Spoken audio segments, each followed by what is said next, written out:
Welcome to the Plant Cunning Podcast, where we explore a relationship to plants, other people, and the mysteries of nature. Coming to you from the high Allegheny Plateau in central New York. We are your hosts, A.C. Stauble and Isaac Hill.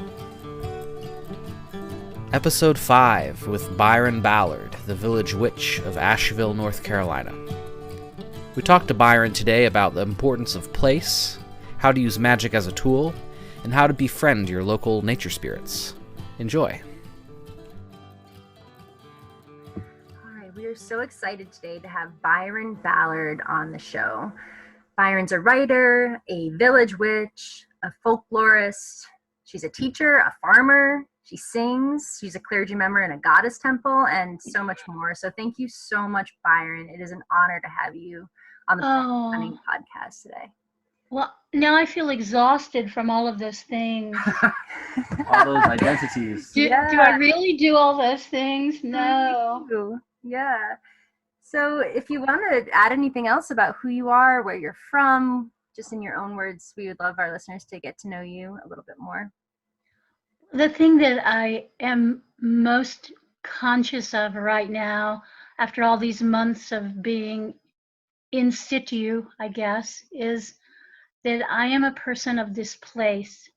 And my place is Western North Carolina and is Buncombe County specifically. And my family has been here. My family has been in this neighborhood where I live now. My daughter's the 5th generation. So my great-great-grandparents moved here in the late 1800s. So it feels as though I'm a part of it and it's a part of me. So that I notice all sorts of little weird things that I think I wouldn't necessarily notice if I wasn't of the place. And I notice the change in energy fields and in who's around and who isn't. So yeah, I think the thing I would want people most to know about me is that I am of this place and in this place. That's beautiful. Yeah. So you're an Appalachian person, but specifically of that area. Yeah, and it's interesting because you had mentioned that I travel a lot. Well, Appalachia is a really big region. Yeah. And I live in the southern highlands of Appalachia. But I remember several years back, I landed in Pittsburgh to do a festival with them, and the folks met me and they hugged my neck and kissed me and said, "We are Appalachian too." And I immediately kind of did that, Appalachian.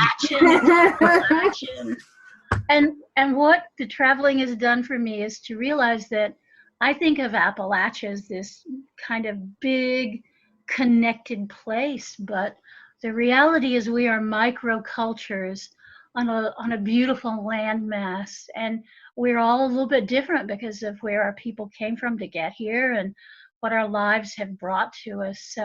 So I'm not one of those people who will fuss if you say Appalachia or Appalachian, but I will ask where you're from, because chances are you're from maybe Pennsylvania or in New York, someplace above here, and they pronounce it differently, and that's their right because they are Appalachian too. Yeah, so we are still in Appalachia here. Our new farm is in the northern Allegheny High Plateau. Beautiful. So we're in central New York. Yeah, we found a place equidistant from each of our mothers. Now see, that was both politically smart and geographically smart. Absolutely.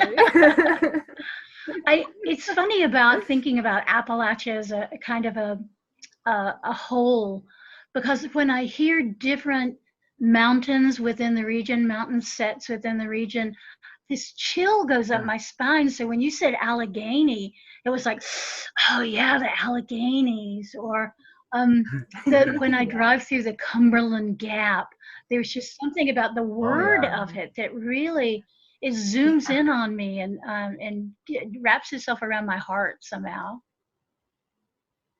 And of course, I'm here in the Smoky Mountains on the Blue Ridge. And that, see, I got a little chill thinking about just saying those words too. So it feels like Yeah. if you are of this place, whatever your place is, that the mycelium layer of our spirit beings connects all the way across. Absolutely. What was it like there growing up as a kid? I was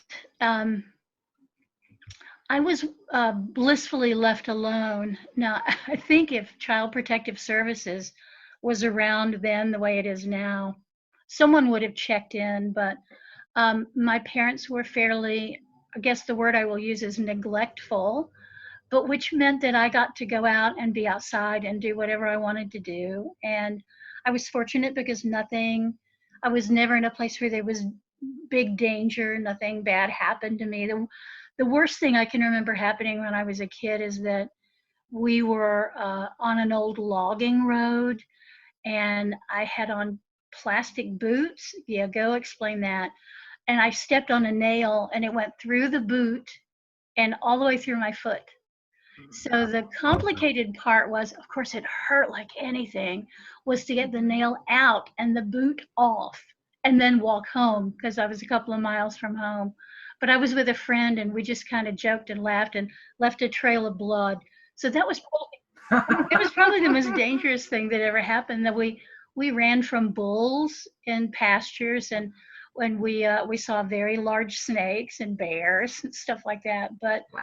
it made me be at home in the outside and at home kind of in the wild outside. Yeah, so I know for me, I was homeschooled in Western Pennsylvania, and I was allowed to go out into the forest all the time, and that has definitely affected who I am now. And I was just wondering how is that connection to nature, being allowed to go out and be in the woods or in the pastures, how's that affected who you are now? Oh, in every possible way, I think, because for one thing, it doesn't scare me. So if we go to a place to camp, and it's, it has a flush toilet and a shower and all that stuff, it's like being at home. Camping I think should be rougher. You should have to like dig a little latrine and cook over fire like that. But Yeah. so I go to these festivals, and there's porta potties and showers and hundreds of people. And so the people, frankly, are more disturbing than just being out on the land. But yeah, I find myself comfortable, and probably more important for me is I find myself curious about the kinds of land that I don't know. Like I've experienced prairie for the first time, and that was not a kind of ecosystem that I knew much about. And as soon as I put my feet on the land that was prairie, it felt different. It felt newer, and it felt more kind of struggling, and it would just felt very, very different to me than being here. I mean, these are some of the oldest mountains in the world, so things are pretty settled. The energy is deep and low, and kind of a basso profundo energy. And I love going to these places. The first time I drove over the Mississippi River, it was life altering. It's just extraordinary. And you all know how much I love Pittsburgh, and the reason I love it, one of the big reasons, is those rivers coming together. Because it's just the power there, and and the magic. It's just amazing to me. Yeah, I know for me, traveling with the band, that's one of my favorite things, is to go into these different ecosystems, like the high desert in Arizona or the redwoods in California. But so we met you first at a pagan festival in Southern Ohio, and you were teaching class in folk magic, and that was probably one of the most interesting classes that I took there, probably the most interesting class I took there. And I'd like to know, and our listeners to know, like, what is Appalachian folk magic, and what is magic for you? Oh gosh, I love to talk about this. So you stop me when there needs to be another question. Okay. So Appalachian folk magic, the way I practice it, it comes down through families. So I guess the first thing I need to say is the kind of folk magic I practice is peculiar to the place that I am from. So that when I talk to people who are from West Virginia and Kentucky, Pennsylvania, New York, their folk magic feels a little bit different than mine. I mean, there's some basic pieces of it that are the same, but it can vary literally from county to county and from cove to cove because it passes down through families. So I was lucky the cove I grew up in and then the holler next door to it on the other side of the ridge of the mountain, they were all my extended family. So we all kind of did the same thing. And it's mostly about healing and it's mostly about using available materials. So it's not high magic. It's not ceremonial in any way. And it's also not really religious. And I get in trouble for that all the time, but the folk magic I practice comes down through a primarily Protestant Christian filter. And there's a sense from those practitioners and some of the older practitioners that they are simply vessels for the divine will to move through, which gives folk magic practitioners here a kind of humility about what it is they do, because it's not about their skills and it's not about their knowledge. It's about opening up and being a channel for the Holy Spirit to move through.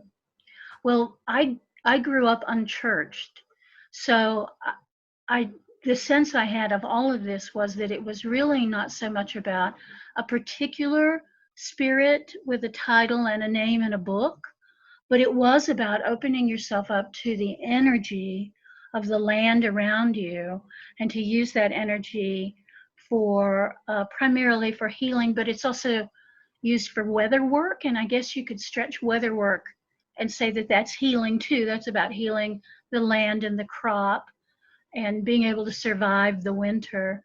But it is and was primarily doctoring for people who couldn't afford to or didn't have access to more modern medical practitioners. And what we've discovered, because Appalachia has, it is very, very dense as a bioregion with lots of diversity, that we are coming back now to some of those older modalities, especially in herbalism, and we're looking at plants in ways that our great grand ancestors looked at them as a pharmacopoeia, as a way to cure and to heal and to bring the goodness of tended soil and earth in general into our bodies in ways that a lot of us have lost the knack for. So it has a lot of influences. The particular area I'm in, the big influences are from the British Isles. There are a lot of people here who are Scots-Irish. There's a big influence of the Pennsylvania Dutch, the Dutch people. And then the third big influence, of course, is the Cherokee and the native influence. We have less of the low country enslaved African influence, just because and I'm not saying there were no enslaved people, there certainly were, but it wasn't a large enough group here to have a big influence on the folk magic and folk healing. Mm-hmm. So those are the three big influences, and you can track some of it back and you can figure out where it came from, but some of it is so universal. Like the use of eggs in healing is just universal. Almost everyone I've ever talked to about it has egg magic as a way of clearing your auric field and absorbing the stuff that needs to leave your body. It's just the only difference is the kind of eggs you use, depending on what culture you come from. Yeah. So that's your 15-cent tour of Appalachian folk magic. Obviously, I've Perfect. It's wonderful. written 3 books about it, so Yeah. there's lots of reference material now about it. There wasn't when I wrote my first book. There were just a handful of sort of ethnographic studies. But now it's popular. Folk magic's it's a hot commodity. Yeah. So you hear a lot more about it than you used to. Well, I think that's probably good. But what is your definition of magic? Oh, using available energy to change the universe around you through your intention and will. Okay. And where does the energy come from for magic? Oh, that is a class I love to teach. Because beginning magic workers, and that's the phrase I'll use because a lot of people call themselves different things. I call myself a witch, but some people are not comfortable with that. So however you are leveraging that energy magically, call yourself that. But there is what we tend to do when we first start doing magic is we clench everything up. Like we make little tiny fists and we dig our feet into the dirt and we tighten everything up. I call that Sphincter Magic. Where you just go and you're like, I am doing magic now. And of course, that's exactly the opposite of the way you really need to do magic. Because just as these Protestants believe that you open yourself up as a vessel, you let the energy flow through, that's the easiest and best way, in my opinion, to do magic. So the energy I use primarily is earth energy. So I pull through the bottom of my feet, I pull energy of the planet up into my body. From the top of my head, I'll pull down what I call celestial energies. It's primarily lunar energy. And then I've developed some techniques for free radical energy. So for instance, I live in a very gentrified neighborhood now, and there are police sirens and emergency vehicles all the time. Well, that's a kind of energy that you can pull in to the center of your body and utilize. It's free energy, so I don't have to dig it out of the planet or pull it down. I just sort of open up my center and I take that in and then I immediately use it because it's not necessarily an energy I want to keep inside my body for very long. But the earth always needs healing. So if you pull that wild fire truck sound energy into your body and immediately shove it down into the planet, then you bring more energy to bear for the next time you have work to do. So that's a really interesting way to use energy. It seems also like you might want to have some protections in place when you're using free radical energy. What do you do, like, as a daily, like, do you do daily banishings or cleansings? Like, how do you protect yourself? Well, I've been doing this a long time, and I tend to not do banishings or cleansings or any of that until I feel the need for it. And that, I mean, it's like build up on something. So I'm going to wait till it builds up a little bit and then take the Brillo pad and scrape it off. So I don't do anything like that daily, but what I do daily is grounding. So I have a swift grounding protocol. In fact, as soon as I said the word grounding, I grounded. And the grounding then connects me up with the planet, which is good in a lot of ways, but it also can be really hard because right now the planet is in a lot of stress and turmoil. And so if you are grounding yourself into that, then you're going to be feeling that. And I don't know how much anybody's into astrology, but I'm a Pisces double Scorpio. So I pretty much feel everything. And that deep grounding, I feel what's happening in California, and I feel what's happening in New England, and I feel that. So when that happens, I may choose to cut the grounding and not be grounded so I don't feel it, or I may choose to let that rush right through my body and discern from the rushing through my body if there's anything I can do about it, or if I can just stand as witness to what's going on. And sometimes that's all we can do, really. I mean, there's not much any of us can do about what's happening on the West Coast. with the fires, but we can stand as witness to that. And then we can also open up the idea that the natural world has a limited number of ways that it cleans itself. And one of those ways is fire. And so what's happening there is devastating for the humans and for the animals. It's a devastating event. But we all know, just as Mount St. Helens was a devastating event, that the earth rebuilds itself and it'll be different. And we may be sad that we're missing that beautiful grove that we used to hang out in. But when you begin to look at the earth in geologic time, you understand that some things are simply necessary. So that thing happening clears the way for new growth.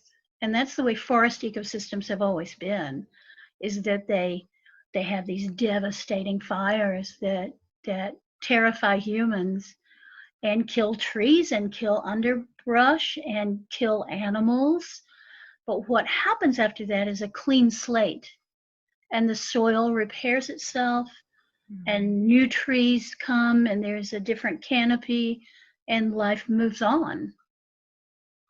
There, that's your sermon for today. Yeah, absolutely. It's very pertinent. Yeah, are there any other practical magic things that some of our listeners might benefit from regarding blessings or luck or yeah. Well, I want to talk about two things, and one of them is the shielding that I think we were getting to. Oh, right, yeah. Is that sometimes you just can't feel all that you are feeling, and you need to put up some kind of shielding, and that there's lots of different protocols for that. But basically, you're encircling yourself in a bubble of energy. Nothing comes in, nothing goes out. So you don't feel any of the energies outside the bubble. You are only sitting in that energetic bubble with yourself and your own energy. And sometimes we are feeling just fractured and off balance and crazy. And you put up the shields all the way around you, and you can go, oh, I did drink an entire pot of black tea in like an hour. It's me. It's just totally me. Or I didn't sleep last night, so that's why I feel the way I feel. But sometimes it's that there's just too much to take in, and you need to make yourself a safe space so that you can have a nice deep breath. And breathing is one of the most important things, intentional deep breathing. Because we tend to do this shallow, just taking in is barely as much as our bodies can use, breathing. And what that does is stress us out physically. Because your lungs go, wait, get something to the bottom here. Take a nice deep, deep, deep breath. We talk about deep grounding breaths. But there are days that I go through a whole day and it's like 3:00 in the afternoon and I think, have I taken a breath all day? Right. I don't think I really have. So breathing, grounding are really important. Practicing is super important. So find those things that you need. I live in a tourist town, so if I want to go downtown with my vehicle and I need a place to park, I better have a parking spell that works. So get one of those if that's something you need. We live in this kind of funny fantasy world about magic where we want to do big things. We want to conjure demons, or we want to speak to the dead, or we want to do these huge, huge, big things that, to be honest, probably most of us are never going to be able to do. When simple, practical magics will enhance your entire day, and you'll have, it just makes things easier. It's like having a tool for a particular job. Yes, you can dig the potatoes out with your hands. You can. But if you've got a nice spade, that's going to make your life a whole lot easier. So if you begin to think of magic as a tool, it really will. It just makes things easier for you. Yeah, what are some of the tools of magic? Well, that depends on what it is you want to do. So if I want to grow maximum potatoes, Mhm. We'll go to potatoes. I Yeah. still have a Okay. tiny little place of potatoes I need to dig, by the way. So this maybe inspire me to go out and finish digging the potatoes. If you want to do, you want to have maximum yield on potatoes, you're going to do all the stuff like checking the pH and making sure the soil is exactly the loamy quality that potatoes like, but isn't so soggy that they're going to rot. You know, you do all that kind of standard farmer stuff of knowing your ecosystem and knowing what potatoes need to prosper. And in addition to that, especially, and this is Appalachian, but I'm sure it goes way farther than that. You're going to look at what we know has influence on the growth of plants, and one of those things is the moon. So if I'm planting a plant that I want to do especially well below ground, I'm going to plant that in a waning moon, in what we call the dark of the moon. And if I'm planting sunflowers, I'm going to plant them in the light of the moon, in a waxing moon. And I might then add in a talisman of some kind, like I cut all my eyes out of the potatoes to get ready to plant them with a particular knife. And it's a knife that my great grandmother had, my Irish great grandmother. So I load all of that kind of symbolism onto it, and I magic these potatoes to do really well. You can do all of that. You can do all that sort of stuff. But the other thing that happened to me this year, we have an old, I think it was a rabbit hutch that somebody threw out that we grow our potatoes in. Well, the potatoes looked great. The plants were beautiful and healthy. But when I went to dig that particular bunch of potatoes, something had gotten in from underneath and had stolen all of my potatoes, all of them. So I got no potatoes at all. So the other thing you have to remember about nature is that we don't control it. We can do all the pieces that we know how to do, but we don't control it. Absolutely. So I'm curious if you could talk a little bit about candle magic specifically, especially what do you do with a Roux candle? We saw one of your videos. Yeah. I'm known as the elderberry evangelist because I'm always talking about elderberry tincture and how fun it is to grow elderberries. But I'm also really known for Roux, and I discovered Roux candles many years ago in Botanica in Silver Spring, Maryland. I was with a witch friend, and she said, I got to stop here and pick up some stuff. I'm out of Roux candle. I got to get one of those. And I was like, Nice. Roux candle? What are you talking about?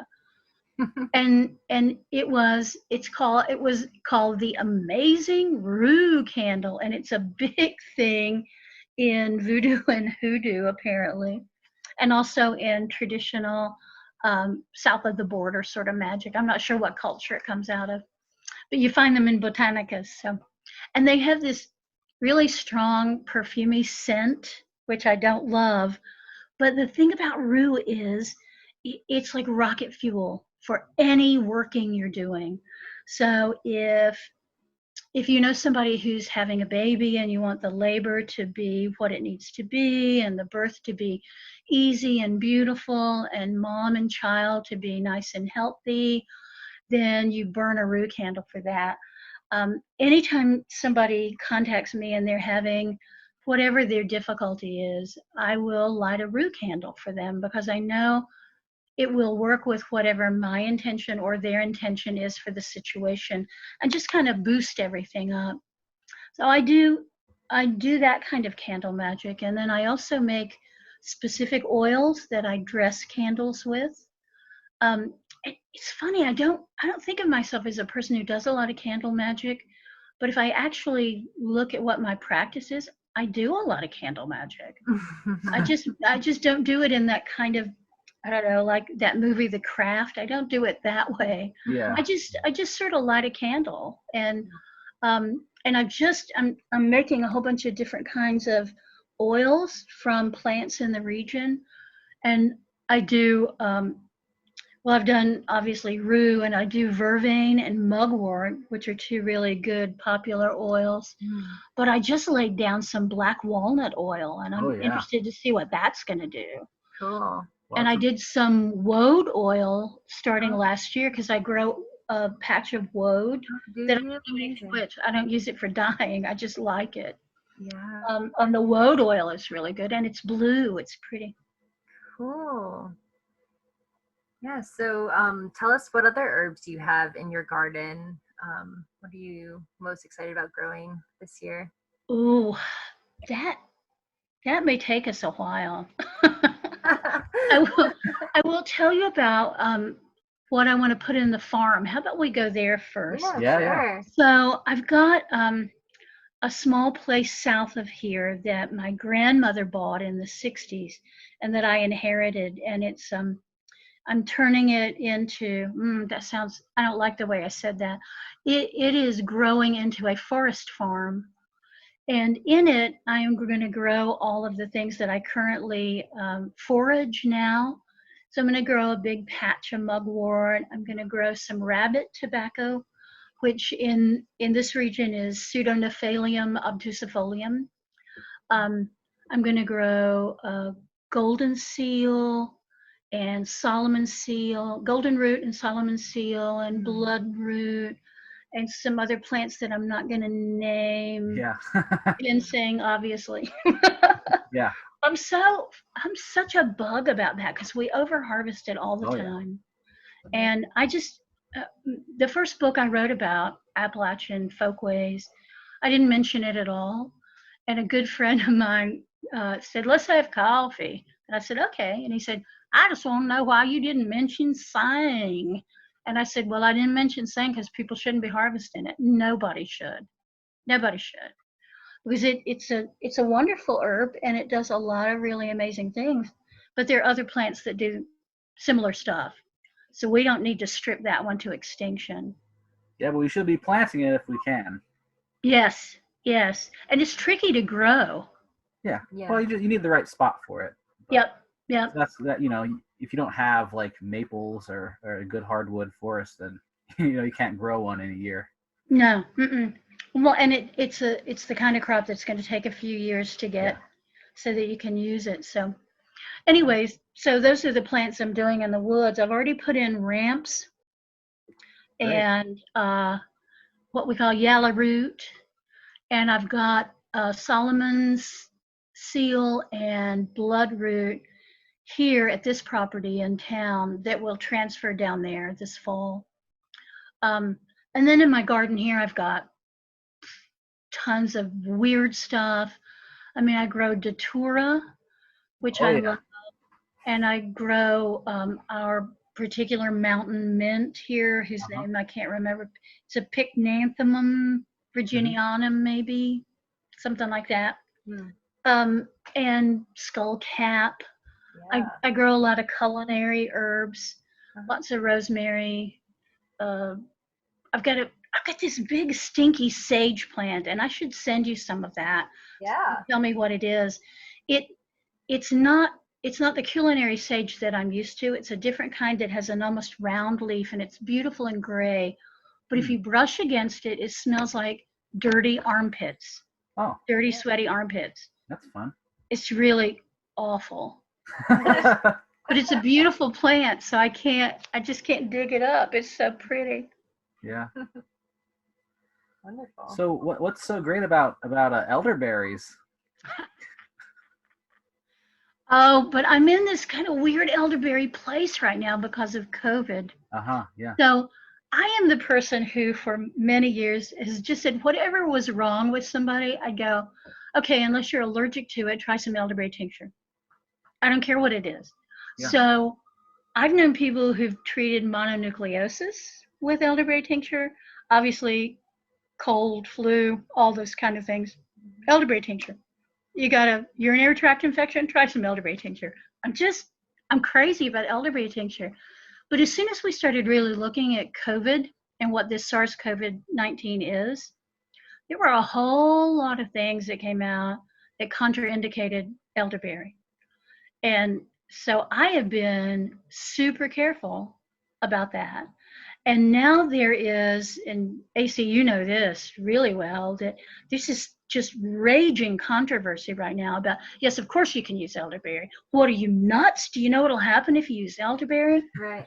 So I'm always going to err on the side of safety. Yeah. And I'm looking symptomatically at what happens with SARS-CoV-19. And I'm encouraging people to do things like understand what a mustard plaster does. That's old school Appalachian stuff. To look at fire cider, which Oh, has yeah. lots and lots of good stuff in it. And I have really backed off, though, of course, I've tinctured 2 damn gallons of the stuff already. I really backed off elderberry tincture for now, just because of that. But it does, I just think it's a wonder and a marvel, but maybe not for this. Yeah. So I'd be interested, because it seems like you're doing some permaculture work there, and you said you have a new book coming out next year on permaculture and animism. And I think that'd be great to talk about. It is a book I've been wanting to write for like a decade. And obviously it's based on my own experience, but also in the kind of herbal world that I also travel in, because I do a lot of sort of pagan festivals, but I also have this herbal thing, because I'm not at all a medicinal herbalist. I'm a magical herbalist. But I travel in those circles too. And I've been really fortunate to teach several times at the Organic Growers School festivals here in Western North Carolina. What was the question? So you've got this book coming out about The permaculture book, and yes, animism. the book. What is animism? So animism is the belief that everything is ensouled, everything. And not just, trees have souls and dogs have souls and all this stuff, but like my mug of tea right here has a soul. And once you live in a world where everything is ensouled, then you begin to re-enchant everything. And it's more than just we've been talking for years about, oh, I'm connected. It's a connection. We are all connected, blah, blah, blah. Well, it's more than that. It is this acknowledged kinship with all that is. And not only does it move through space, it also moves through time, because I really believe we understand neither time nor space and how they move. We just don't. We have this thing we slap on it, like clocks. I can look at my clock and see what time it is, but that's not time. And I can work in the soil and get my fingers nice and dirty, but that's not space either. So it's all crazy. I wish I could be 10 years old and become a theoretical physicist stuff. But the book is tentatively called The Seasons of a Magical Life. And it takes the wheel of the year, which is the cycle of the agricultural year, on the little farm, the little forest farm. And it talks about the things you plant and the things you do to tend to the land, to be a good and tender person on the land. And it also talks about ways we can deepen our spiritual practice through animistic practices, and also through reconstructing what time looks like. So I propose that instead of saying that your day starts with sun up, that you say your day starts when the sun goes down. So you begin your day in this super relaxed way as you have the final meal and you tidy up and then you go to bed. So you begin the day in this beautiful, restful way. And then when you wake up, you are able to engage in the time and space of a day in a very different way. And it has been beautiful. It was beautiful for me to be able to write the book while being this enforced time on the land, because I was writing about what I was doing. And that was really extraordinary. And I was glad finally to get a book contract for it. I was at a festival called Sirius Rising last year, and I proposed a class called Happy Homesteading 101 Basic Beginning Permaculture for Pagans. Well, what happened was that a couple of people who had a dream of living on the land came. Everybody else were hardcore permaculture people. So we just sat there in the circle talking about all the possibilities and how it is this is the time. This space has opened up for us to really deeply engage in this in ways that 20 years ago people didn't even dream we'd be able to do. That we can talk about permaculture in India, in Africa. We can talk about what's happening in permaculture in Detroit or in Alaska or Siberia. And we are exchanging ideas now that we never would have been able to do before. So it's an extraordinary time for permaculture. And of course, the animism piece always ties in for me because of the spiritual piece that I want to feel. I want to feel what's happening. I'm looking out the window at my big old oak tree and feel what's happening with the oak, which is very happy this year, I have to say, and as I move through the world. Yeah. Could you speak a little bit to the land spirits and how to get in touch with them and make friends with because the in this animist paradigm, like there's spirits everywhere, right? So yes, exactly. And so there are in the spirit world, as I encounter it, and some people, as they say, your mileage may vary. As I encounter it, of course, there are the beings that used to be human that we call ghosts or ancestors or whatever. Some of them are there, and they often contact us because they want us to do something usually. But the spirits that I'm most engaged with most often are the land spirits, what was called in some of the Findhorn writing, the Davic spirits. And I'm going to give you an example. So in 2013, I did a month of field research in Britain. And I planted my spring garden. I got all the brassicas in and the peas and all onions and all that stuff. And then I basically went away for a month. And I knew that two things would happen. Either there would be no rain, and sometimes we have springs with no rain, and everything would die, or it would be puny and pathetic. Or we would have a lovely wet spring and everything would be gorgeous. But I fed the land spirits before I left, and I said, would you just look after things? I'd really appreciate it. Well, I came back a month later, and it had not been a particularly wet spring, but enough, obviously. And as I opened the gate and stepped into the garden, we have to have a fence and a gate because we have groundhogs the size of bears here. And I walked in and it was extraordinary. I mean, the broccoli was the size of basketballs, bigger than that. The cabbages were huge. The pea vines were 6-8 feet tall. It was extraordinary. Wow. And I immediately felt around me at my feet, and this is it's not at all disrespectful, but it will give you an idea how it felt. It felt like a herd of invisible dachshunds just sort of jostling me down along ankle level up to mid-calf. Oh, just like, look what we did over here. Look over here. Exactly. And the feeling was, hey, you're back. Doesn't it look great? And I was so grateful. And here's where I vary from a lot of people. Some people, our received wisdom about land spirits is that you give them butter and fresh bread and cream. Well, my experience has been exactly the opposite. Is they like the trashiest candy you can find. They don't want anything that feels natural because that's where they live. If you're going to give them a treat and really kind of get them on side, you need to give them something that they can't just go somewhere and pick up. So I tell people to start with Skittles and Swedish fish.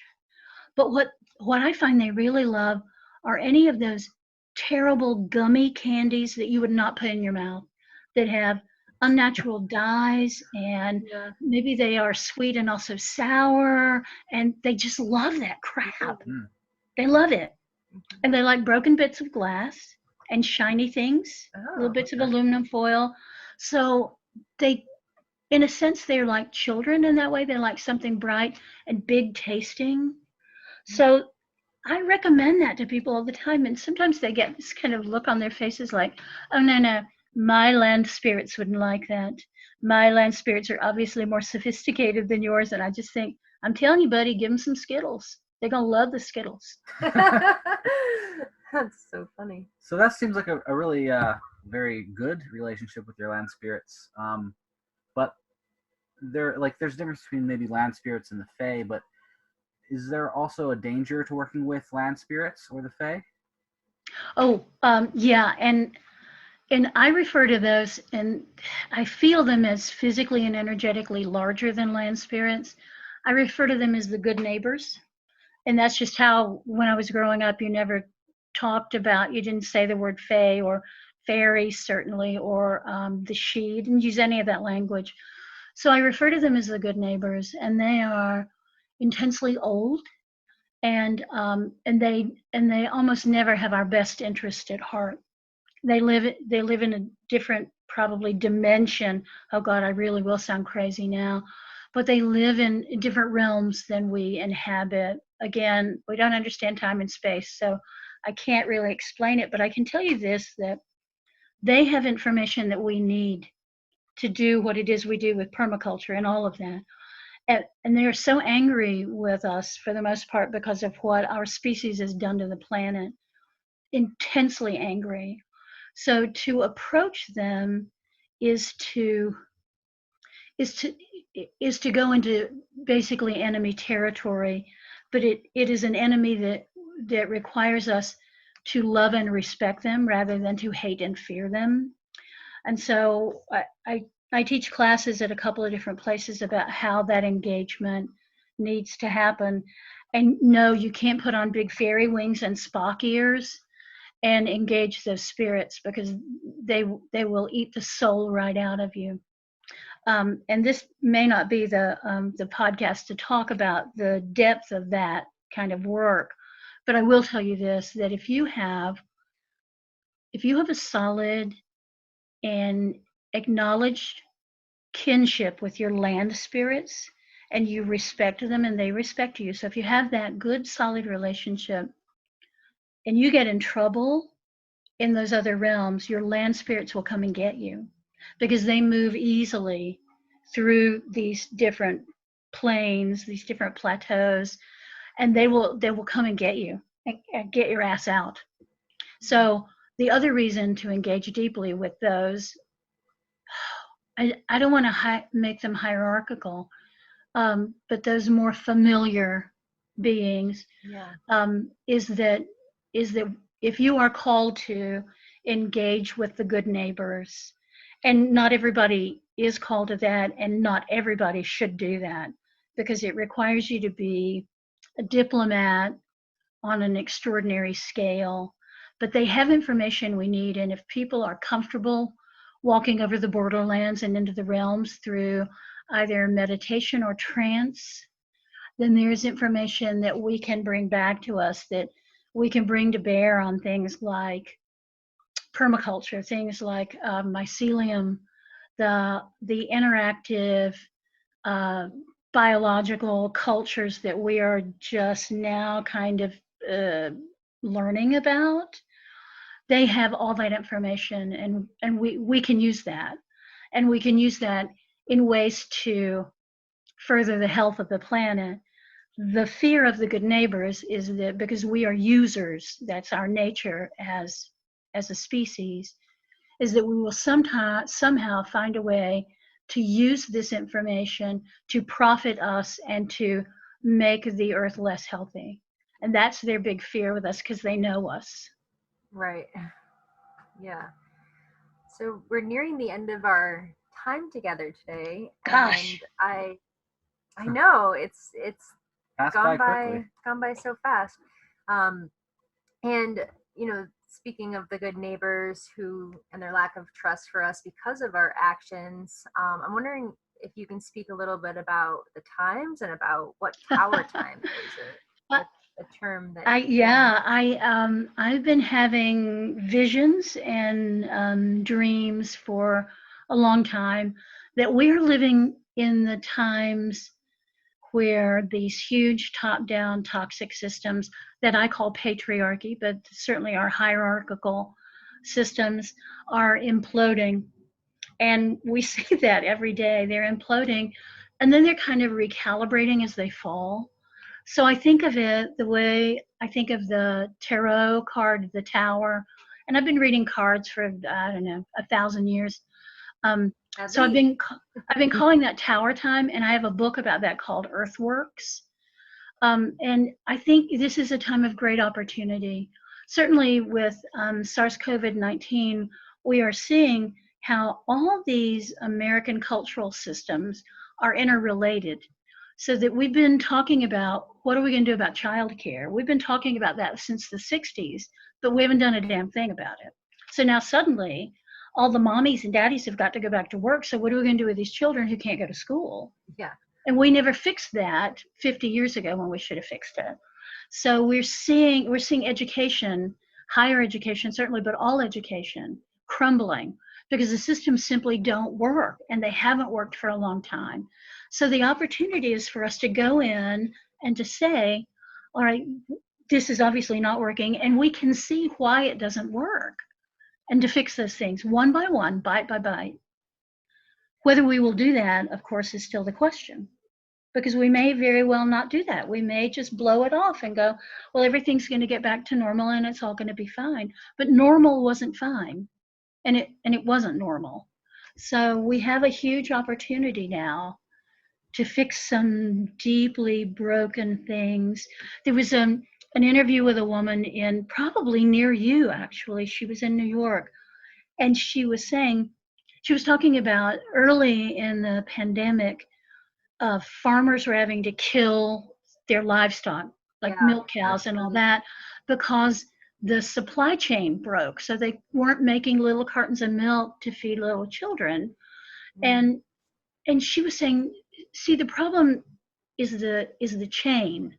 The problem is how you get from here's the farm and these are the animals to here.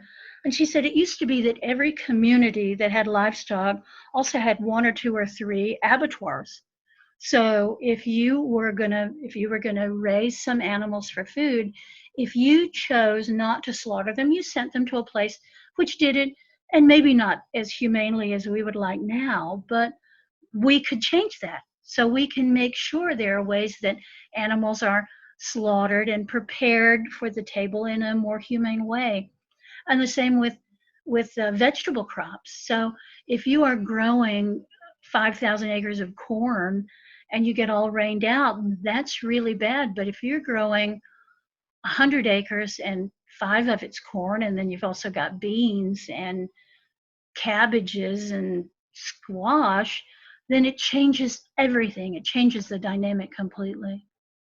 Yeah, they say in permaculture, a diverse system is a resilient system. Yes, we really have to think in terms of resilience now. We talked about sustainability for years, and nothing we do is sustainable, not on a large scale. So we have to talk about resilience, because if nothing else, we have discovered in this series of slashing calamities that the first responders in any disaster are the people who also experience the disaster. And once you can rethink that way, and you're not thinking, oh no, we're the victims, somebody's going to come help us because we're the victims.